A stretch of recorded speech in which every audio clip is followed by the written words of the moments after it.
Hello bachcho, let's read the question.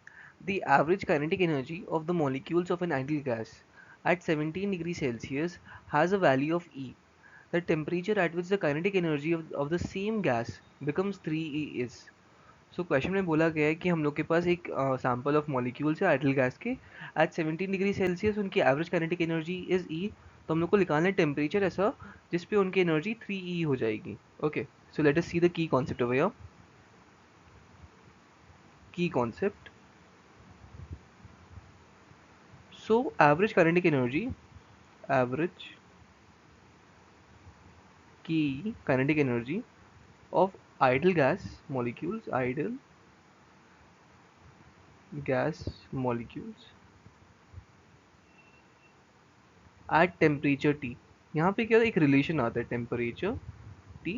यहाँ relation यही होता है कि अगर काइनेटिक एनर्जी अगर E बोलते हैं जैसे K E is directly proportional to temperature होता है. जो भी काइनेटिक एनर्जी होती है average kinetic energy at a particular temperature it is directly proportional to temperature. Okay, so we will use this key concept only so as to solve the question. So we will solve the question. अब यहाँ पे दिया हुआ है 17 degree Celsius पे. So T1 क्या है? T1 है 17 डिग्री सेल्सियस. हम लोग इसको लिखेंगे केल्विन में. So ये होता है 290 केल्विन. तब जो काइनेटिक एनर्जी है Ke1 वो है E. ठीक है. अब जो Ke2 है second kinetic energy is 3E. और जो टेम्परेचर T2 है वो हम लोग को नहीं पता है. सो यहाँ पे जस्ट बिकॉज यहाँ पे रेशियो ऑलरेडी हम लोग को पता है, हम लोग यहाँ पे प्रोपोर्शनलिटी पता है, हम लोग रेशियो ले सकते हैं इजीली. सो फ्रॉम यहाँ I can write T1/T2 this is equal to Ke1/Ke2. ठीक है. सो T1 क्या है? T1 is 290 kelvin divided by T2 हम लोग को पता नहीं है.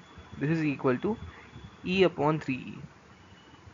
सो यहाँ से जो T2 का वैल्यू आता है वो आता है 870 kelvins and in degree Celsius it is 593 degree 597 degree Celsius, sorry 597 degree Celsius. So ये है temperature. Therefore we can write the answer as option से देखिए तो ऑप्शन डी मैच कर रहा है. 597 degree Celsius is the temperature at which the average kinetic energy will become 3E. Okay, so this is the correct answer, option D. I hope आप लोगों को solution समझ आया होगा. Thank you.